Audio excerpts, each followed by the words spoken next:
Bienvenue dans cette nouvelle édition du 12 minutes sur TV5 Monde. Restez chez vous, c'est le même mot d'ordre partout face à la propagation du Covid-19. Dans le monde, plus de 13 000 personnes ont perdu la vie. L'Europe est devenue le continent le plus touché par la pandémie, devant l'Asie, 150 000 cas détectés, plus de 7 800 décès. En France, la vague est là. Déclaration d'Emmanuel Macron dans la presse. Le chef de l'État annonce une crise économique sans précédent. Et ce dimanche toujours, le ministre de la Santé, Olivier Véran, a annoncé qu'un premier soignant est décédé de la maladie. Ce médecin hospitalier travaillait à Compiègne dans l'Oise. Le conseil scientifique se prononcera lundi sur la durée et l'étendue du confinement. En Italie, la contagion paraît maintenant hors de contrôle dans certaines régions. Le président du conseil a décidé de mettre le pays au ralenti. Toutes les entreprises non stratégiques vont fermer. Juste derrière la Chine et l'Italie, les États-Unis sont le 3e pays le plus touché au monde, avec près de 27 000 cas. Un tiers des Américains est désormais confiné.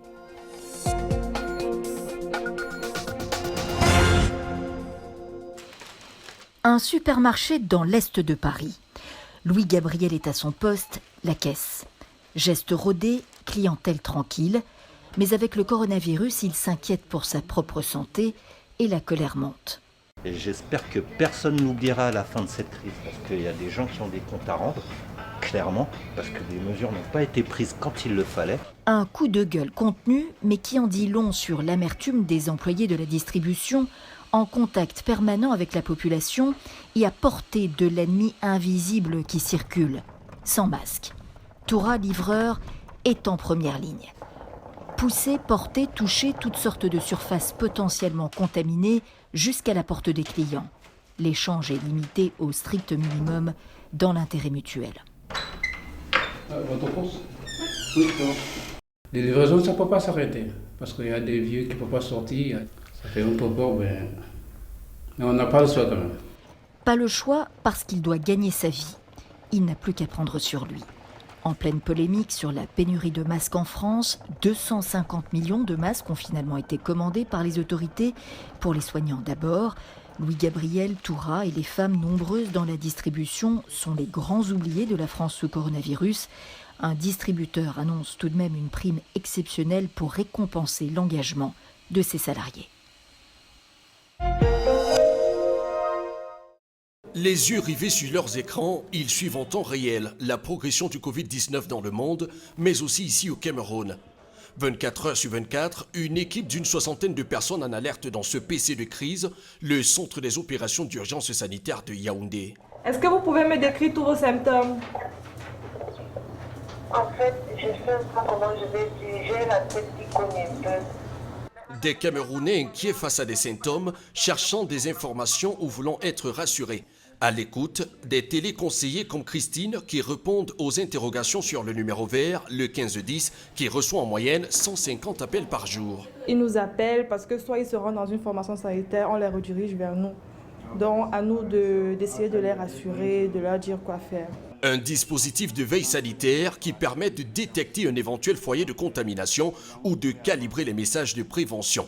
Des opérations pilotées par le docteur Abba qui a engagé une course contre la montre pour faire remonter au plus vite les informations du terrain et tenter de freiner la circulation du virus. Ce dispositif, à mon sens, il est capital, il est primordial et lorsque vous verrez dans les autres pays, c'est la stratégie qui est la plus recommandée. On peut récolter des informations qui sont fiables.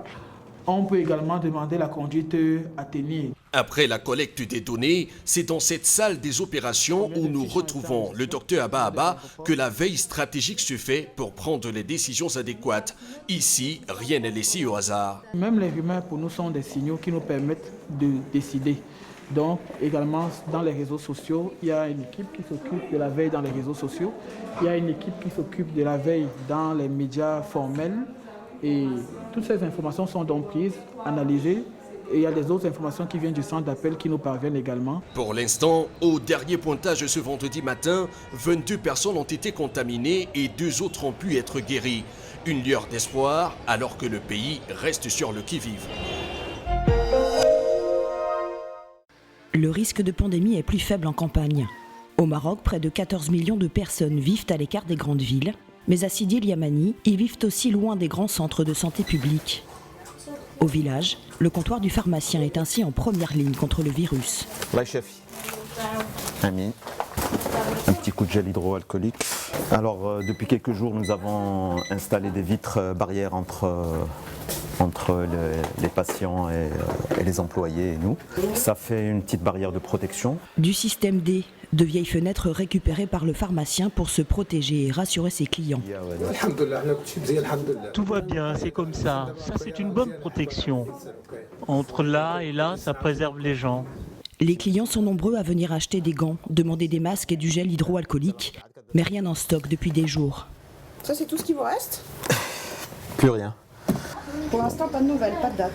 Ah non, on n'a rien du tout. On peut pas, on regarde les infos, on demande aux grossistes. Il n'y a pas de visibilité à ce niveau. Pas de panique à la pharmacie. En campagne, on est habitué à la débrouille. À la maison, on a remplacé le gel hydroalcoolique par du vinaigre blanc pour désinfecter. La télévision fait beaucoup d'efforts pour sensibiliser les gens. On a aussi les médias sociaux avec les YouTubers. Le pharmacien a lui-même envoyé des vidéos pédagogiques à ses contacts clients et travaille autant qu'il peut à la sensibilisation. J'ai affiché un tract qui a été distribué par le ministère de la Santé. Ça a été distribué partout, même dans les cafés, même dans les lieux publics. À l'instant même au village, les autorités viennent de diffuser une annonce. Une voiture sillonne les rues pour appeler la population à rester chez elle. Depuis ce vendredi 20 mars, 18h, le confinement est officiel.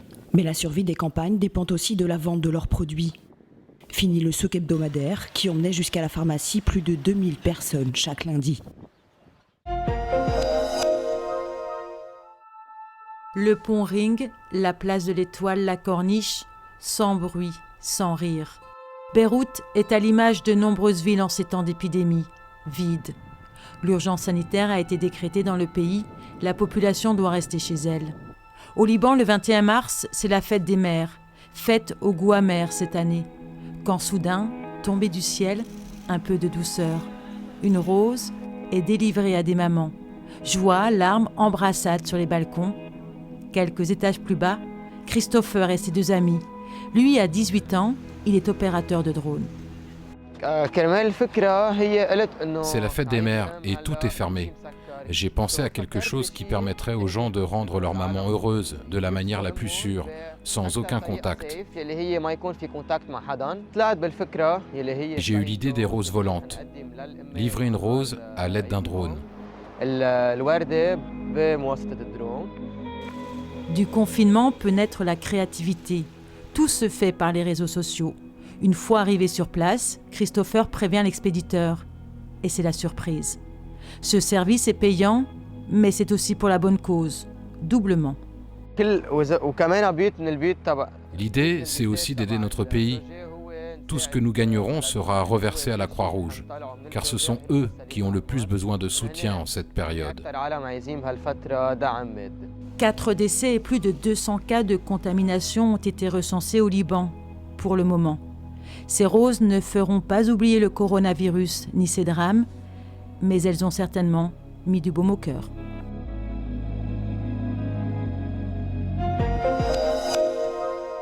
Hey, salut, c'est Alex Richard de Bodactan. Ici au Québec, c'est un peu moins compliqué qu'en France, mais c'est une question de temps, j'imagine bien. Tous les endroits sociaux sont fermés finalement, les salles de spectacle, les bars. On n'est pas encore en confinement obligatoire, mais on ne sait pas ce qui peut arriver. Ça se peut que ça tourne d'ici quelques jours. Bodactan, dans le fond, on est un peu tous séparés au Québec. Et puis, ça change pas grand-chose pour ce qui est du travail. On fait notre travail chacun chez soi. Sauf que pour les spectacles, c'est sûr que là, ça change la donne énormément. Pour me changer les idées, je fais un peu de lecture dans le temps, bien sûr. Présentement, je suis en train de terminer Second Hand Souls de Christopher Moore. C'est un auteur américain qui mélange beaucoup la réalité avec le surnaturel et qui fait ça sur un fond d'humour noir assez incroyable. Je vous conseille fortement. Musique, si je peux vous donner une suggestion. Moi, mon coup de cœur depuis quelques années, c'est Anders Osborne. Mon préféré, c'est un album folk qui s'appelle Coming Down. C'est du bonbon pour les oreilles. Alors, je vous conseille fortement de rester à la maison. Dans le fond, les directives qui sont données, c'est pas des blagues. Mon truc à moi que je peux vous donner, c'est facile. je me dis que tout le monde s'est chopé une gastro-entérite et que je suis le seul qui l'a pas. Tout caché en l'air, on va retrouver mon sentiment. Tout seul dans le bois, au bord d'un feu. Un soir j'ai une date avec les étoiles, j'en ai besoin pour rien qu'un peu.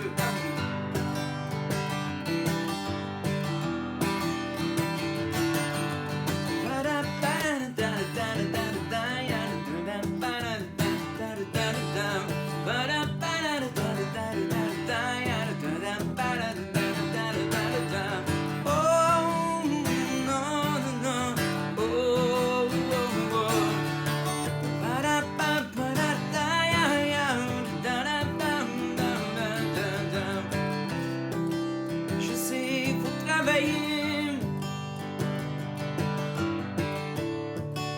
faut bien gagner sa vie. Quand je m'en viendrai tanner,